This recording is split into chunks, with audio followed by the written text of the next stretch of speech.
So in this chapter, we'll be discussing about competition. So you all know what competition means. The number of companies manufacturing same product like say cars or refrigerators or mobile phones.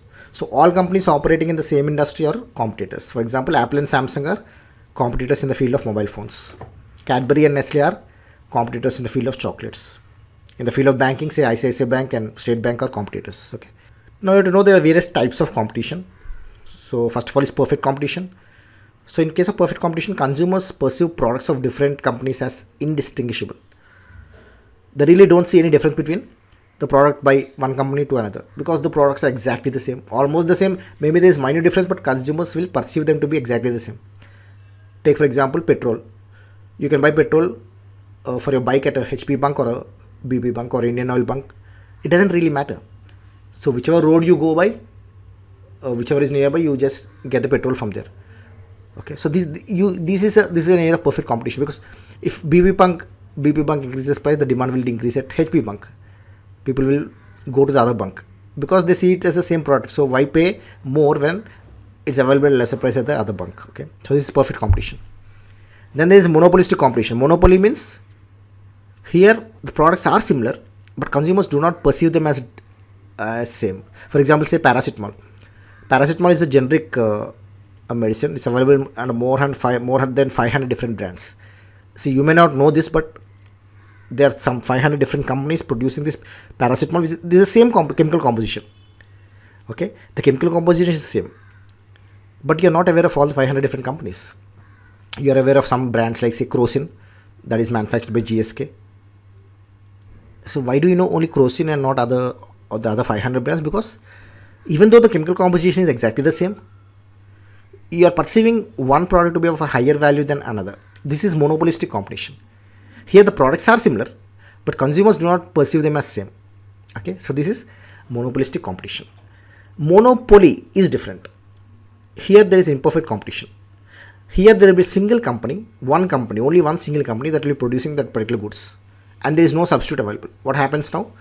Consumers have to buy only from this company, even if the price is high. If they want it, they have to buy from there. New companies cannot enter the market due to very high entry barriers. Say for example, electricity companies, except maybe in Bombay where there is the option of Tata Power and Reliance Power. You take the other places in other states, you have to get electricity only from the state electricity board. There is no option. That is monopoly.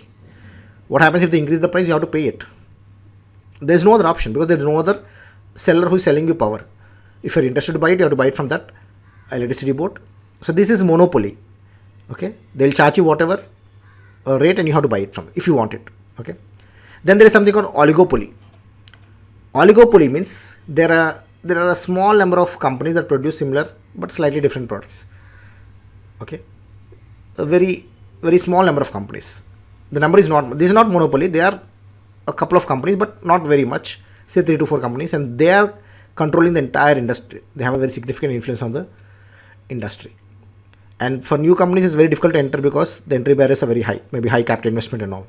Take for example, airline industry or automobile industry. How many airlines are there? Very few, right? Maybe you can count on numbers, maybe less than 10. Okay. So here a few companies are controlling the majority of the market share. This is oligopoly. Then there is cartel. Cartel happens when there's an agreement between a group of producers to regulate supply. So they are controlling or manipulating the prices.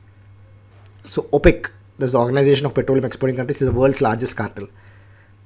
As you know, crude oil is a very precious commodity, and not every country has the reserves of crude oil. It's available mostly in the Gulf area. So OPEC is a group of 14 oil producing countries. So what these countries do is, this group of OPEC, they will be coordinating the petroleum policies of member countries. Now this is a very powerful organization, cartel, because the companies are coming together and framing a common policy. They're having an agreement to control the supply, whether they want to produce more or produce less. So thereby they're controlling the prices or even manipulating the prices.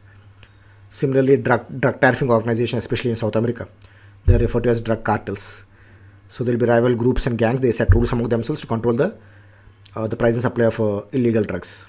In India, it is alleged that telecom companies and cement companies are acting like cartels. So that is meant by cartel. Okay, cartel is where a few companies come together, big companies come together and control the entire industry by influencing the supply and prices. So in this chapter, the questions we prepared are: what are the different types of competition? What is meant by perfect competition? Give an example.